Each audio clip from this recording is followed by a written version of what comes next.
Welcome to Monsti Math Academy, where learning math is easy.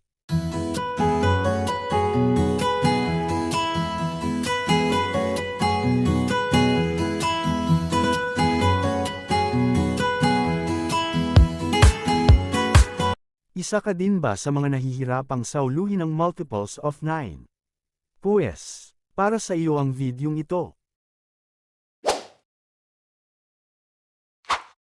Tuturuan ko kayo kung paano mag-multiply ng 9 kahit hindi mo ito sa ulo. Let's begin. Example, what is 9 times 8? First subtract 1 from 8. So 8 minus 1 is equal to 7. That's our first digit. For the second digit, subtract your answer from 9. So 9 minus 7 is equal to 2.